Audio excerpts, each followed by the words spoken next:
Okay, so I do have a note taker here as well, an AI note taker. If you guys don't know, Firefly is pretty cool for your meetings. You don't have to worry about taking notes. But let's just go ahead and get started. Thank you everyone for joining. Uh, let's just do a quick introduction. I see you, Tim. Why don't you go ahead and do just a 30-second intro? Okay. Hey guys, what's up? I'm Tim. About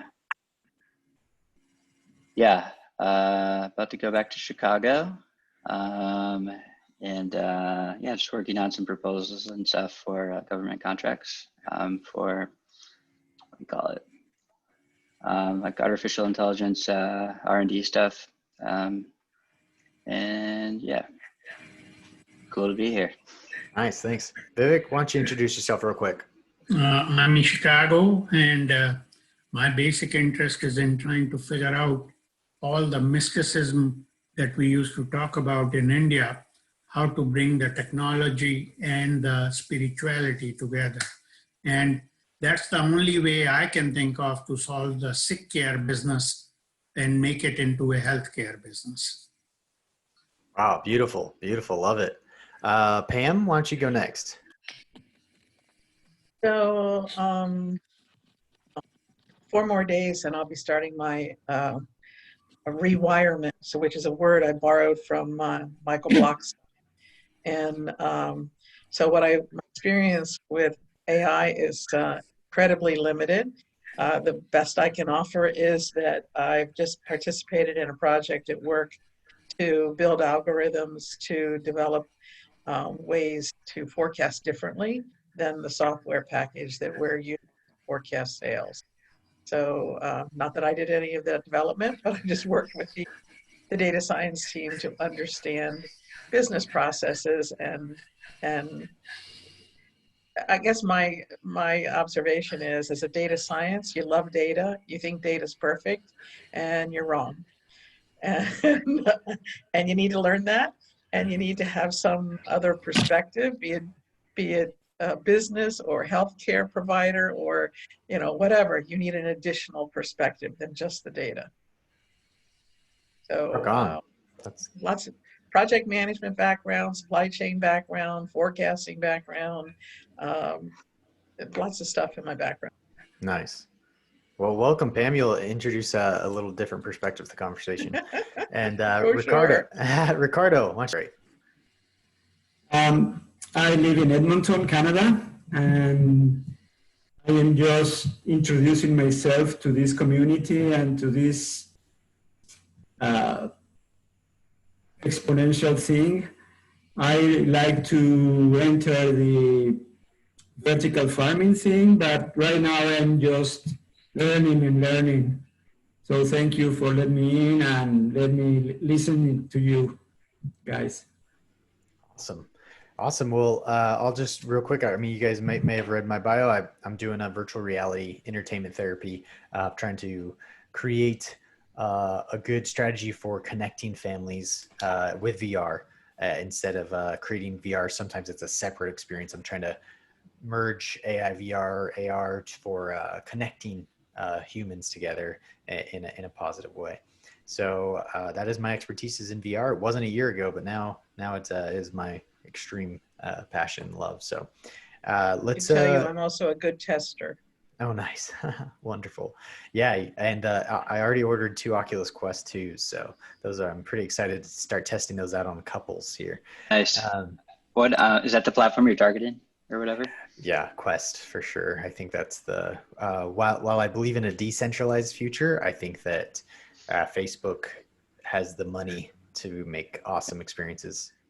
I just bought my first one, the version, I think the Quest 1 or whatever earlier this year, but.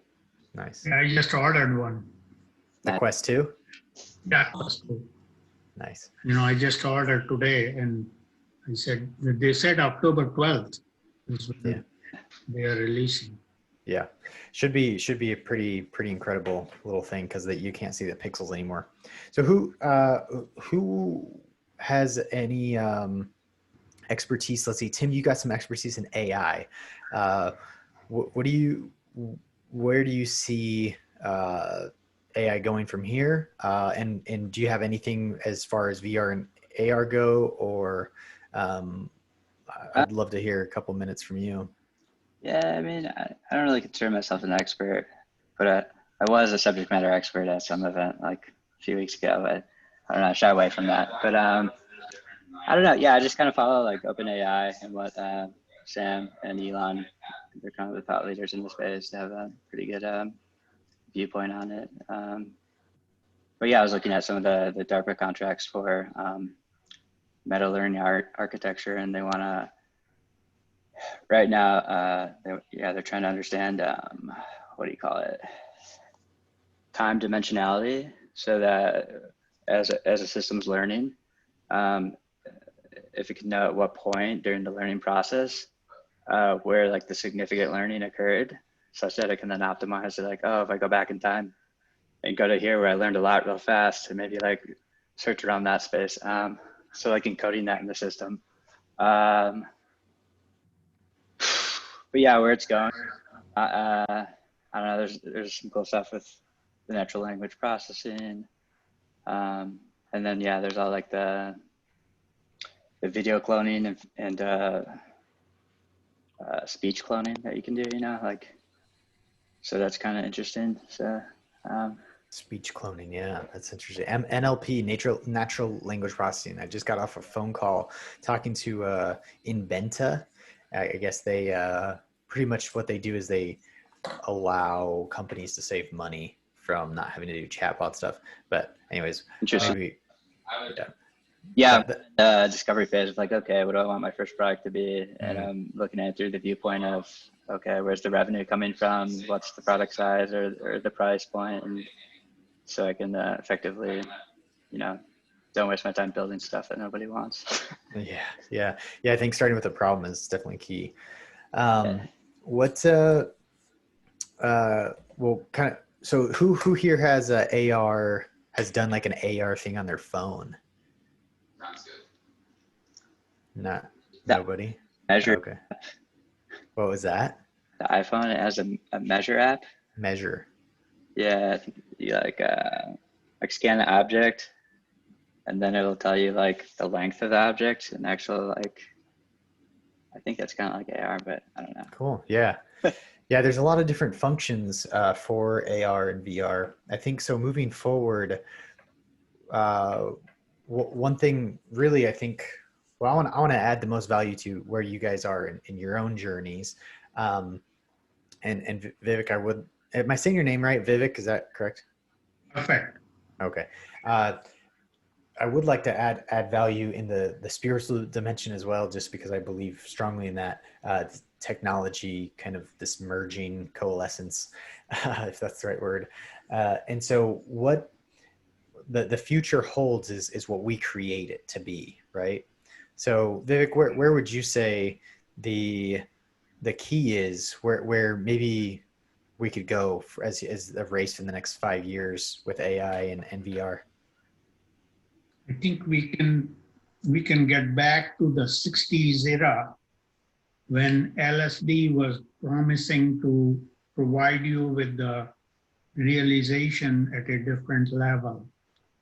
And I see that the movement of truly a person, not only to be just talk about the words, because words are very limited form of communication. If you can convert the feelings of the one person that is the communicator and the receiver, so they can both get on the same exact wavelength, and it generates the feeling within the person that the sender wanted to send. That's the ultimate, you know, what I call it as the, you know, when even people like Steve Jobs and Zuckerberg went to India and they went to this particular retreat, they were able to realize their own individual potential within the context of the whole universe. And that is what we need to help everybody in the technology, along with the chemicals, because they are touching onto your basic external input mechanisms.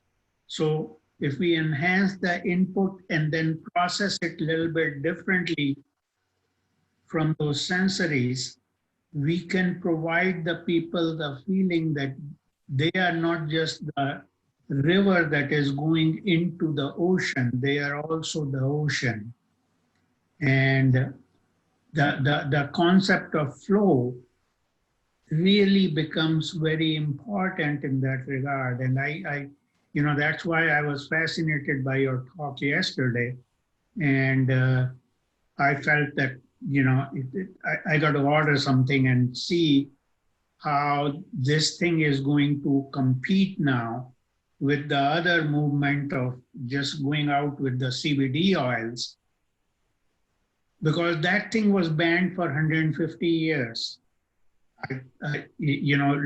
And in all of these things, we somehow have to figure out how we change the way we are being governed, because our basic governing mechanisms have remained the same in the 9,000 years of recorded human history. And we have to, if we don't change how the whole governance mechanisms, which are trying to still control the individual potential, we have to free this individual potential. And that's where I see the possibility of the technology, just like the film industry has impacted a lot more people in a lot more ways than just pure entertainment. Yeah. Does anybody, Ricardo, did you have something to add there? I have a question about the ultimate moment of all this. So, where we humans derive our purpose and meaning from? So when everything is taken over by automation and robots and AI, and we humans are getting our food and our water just from a push of a button in our apartments, where we are going to derive our purpose and meaning. We can say, oh, you can play tennis all the day long, but I'm not sure I'm gonna get bored of playing tennis all the day long, or go hiking to the highest mountain. So sorry about this. My question is obviously skeptical, but I really don't see how I am, well, I don't know, but how those people are going to get their meaning and their purpose when everything is done by AI, robots, and sorry about this question. No, I think that's a valid question. If we just have to push a button, how do we gain purpose? So Vivek was saying maybe chemicals plus technology will allow us to understand what our place in the universe, our flow, right? And then you're saying, well, if all we have to do is just, let's say, just put on a VR headset and that's it, and AI just starts giving us exactly what we want, like how do we find our purpose? Or if we just push a button and we don't have to work and we just play. I mean, is that, does anyone else want to maybe? Yeah, I got lots of comments. Yeah, let's hear it, Pam. Okay. So, I mean, that's why I'm involved with A360. Okay. I love I don't believe that there's going to be a time where AI, VR, robots, etc., is going to do everything, is going to solve every problem. I believe that there's always going to be a time to develop something new. What that new thing is, I don't know. But I think being involved in a group like this is going to help me find that or help me participate in that. And that's how I look at my future. There's quite a few people involved in this group. Janique was one, and I cannot remember the name of the other one, and Fran Soren's another one, that are involved in the emotional side and or a future in space. So it's like, you know, I'm just thrilled by the variety of ideas that come out of this organization. And I don't see any limit. I don't see boredom happens when I choose to stop looking. So if I choose to stop looking, I will be bored, absolutely, and it'll happen in 10 minutes because my mind moves a lot of different things around very quickly all the time. But if I continue to look and continue to find a way to participate, then I won't be bored. Sorry, I'll quit now. No, that's beautiful. Yeah, who wants to take the conversation one step further? So have you seen the movie Gattaca? I mean, well, we are very thrilled right now because we are still busy. There are a lot of things to do, a lot of things where we can apply AI and this and that. But once all that is done, and I am not thinking about solving every problem solved, I am talking about what you have left to do. Sorry. I see it very differently. I see much more to do today than I did even 20 years back. And I am always reminded of the fact that in 1890s, after the Chicago World Fair, there was our patent office basically said everything that needs to be invented has been already invented. Let me give you a perspective in that regard with permission from Garrett. We know that there were only 3 dimensions: height, length, and width. Automatically within the last 100 years, we at least know there is a new dimension called time. And how we relate ourselves to just we are looking at tasks being done at a very mundane level, like a robot. And that is how the concept came about from Henry Ford's assembly line. I see that the only people who can afford to really live, who are not necessarily working for the living only.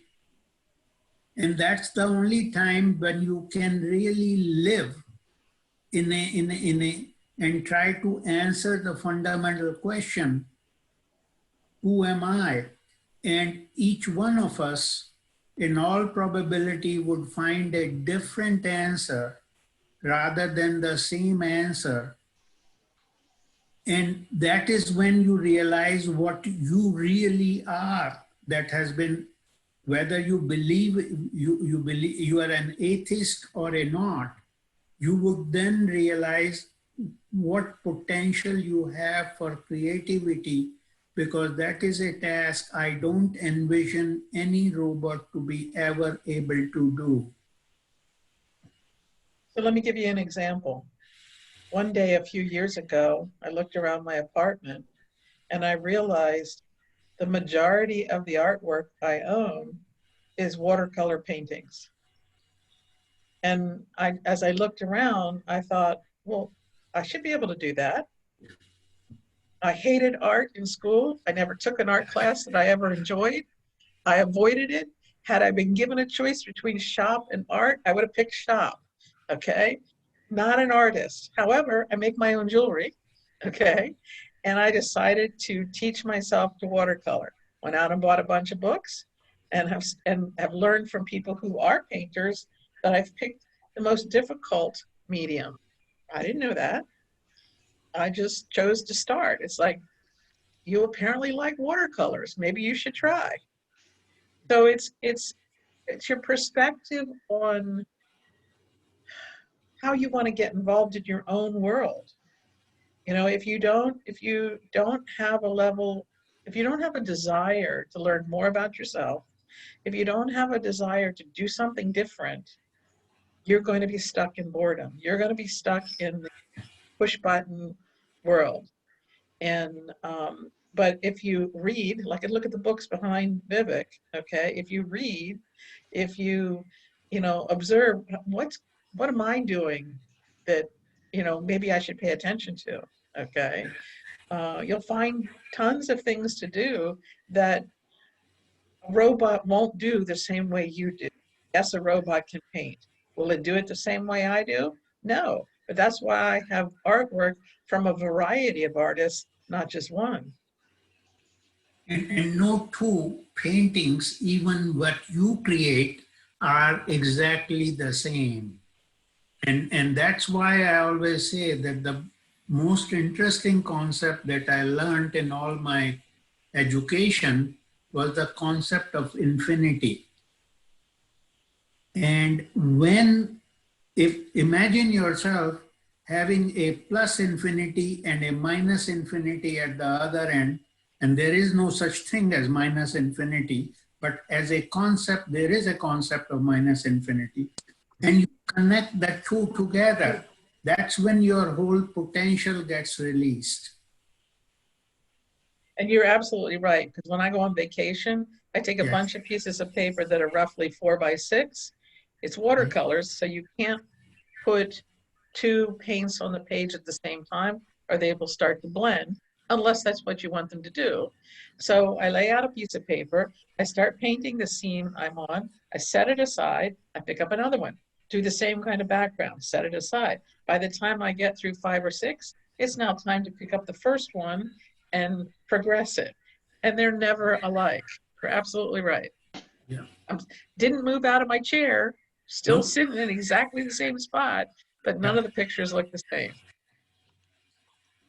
You know, there's the reason I call this the sick care industry rather than anything to have anything to do with healthcare, because there's a book out, and I can show it to you.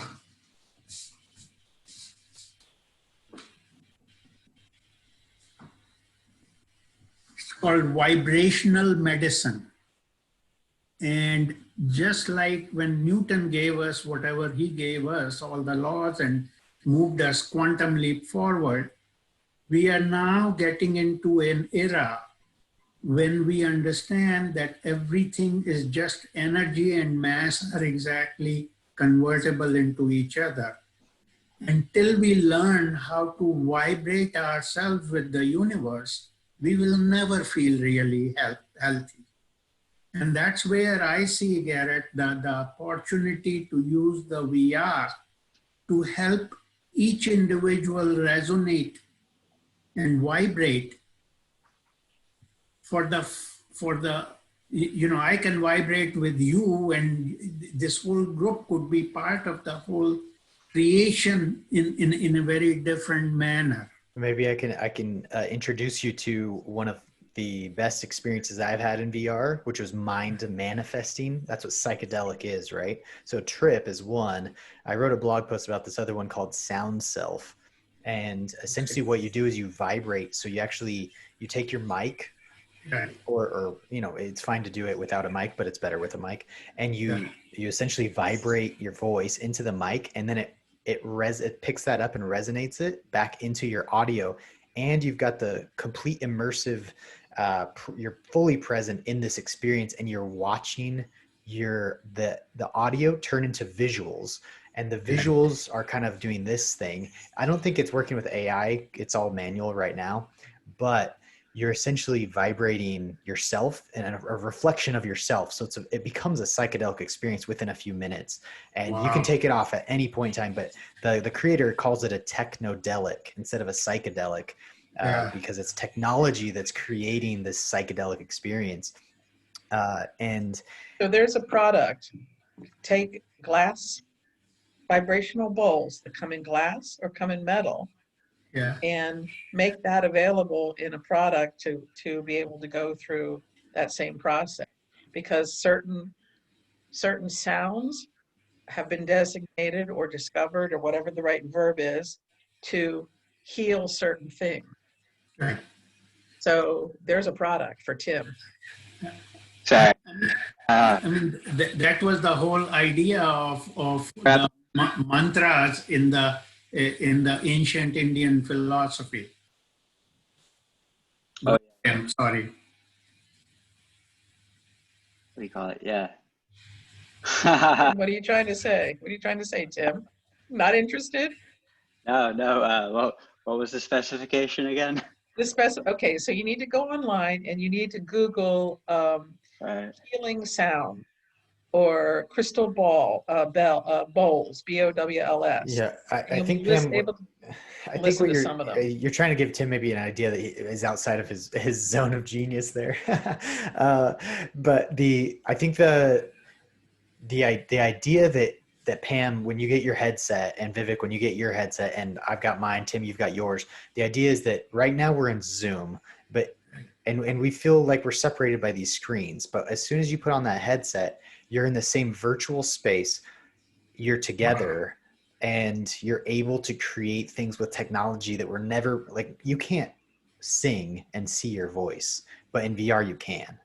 So I think there's some interesting possibilities there where we can connect with each other and people can heal through technology, and you start getting into this stage where AI starts creating the experience for you, where the AI now understands what you've done in the past to create more. Okay, and with biometrics, like we were talking about yesterday, now I know what makes you calm. And Hannes, the audio clip I was trying to play, he developed a patent for the screen. So the screen, certain colors make you happier, and you might not know, oh, this thing makes me do this action. And so the AI could be helpful there, but I think there's limitless possibilities. Let's go ahead and wrap up in the next 3 minutes with anybody who has any additional comments to add.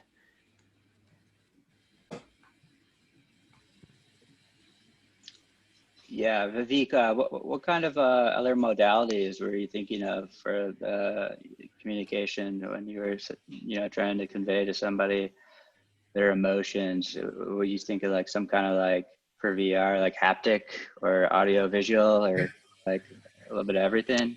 A little bit of everything, and really somehow we got to merge all five sensory perceptions and be able to capture this, to sense them through some sensor, and be able to understand who we really are, and which particular perception and which particular vibration goes with us. I mean, there's a sound called and you can look it up on the YouTube. There's all kinds of chantings of the word O-M. Yeah. And there are some people from NASA that kind of said that's the sound of the universe. And the question is, I don't know whether it is the sound of the universe or not. I'm just looking at some of the YouTube videos, but I certainly know that by chanting, I feel myself getting calm. Yeah. What do you call it? Looks like the frequency is 432 Hz. Right. I know the Earth has like 7.3 or something frequency, just like when you're standing outside in the natural sky. Yeah. It's interesting. Yeah, it's like the Fibonacci, equations, and how all of these things come together, because they are all manifestations of the same thing, which we call as the universe. That's beautiful. Thank you so much for being here.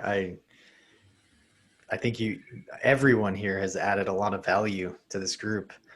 Just a reminder that alone we can't really accomplish a whole lot, but together, when you start adding those minds together, that's when you create an exponential. And I feel like I've certainly benefited from listening to all of your perspectives.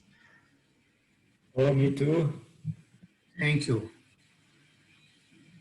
So are we going to meet how often are we going to be able to do this? I mean, at least after October the 12th, assuming it arrives. Oh, with the headsets, yes. I think it's a wonderful. So I think in the future there will be. So Alt Space VR is one. Spatial.io is another. Lots of opportunities to meet in groups, not separated by the screen. It's really a beautiful experience for the first time. Yeah, I think. Pre-ordered mine from the Oculus website. And I guess because I live in Canada, mine is going to come till November the 12th. No, November the 6th. So a lot of days from here to there. Well, when it does come, I think you'll absolutely love it. It's great for about 20 minutes a day. If you get Trip, it's a beautiful experience with Trip. Lots of amazing apps for meditation and mindfulness and connection to other people, especially if you can't go outside. Oops, got that.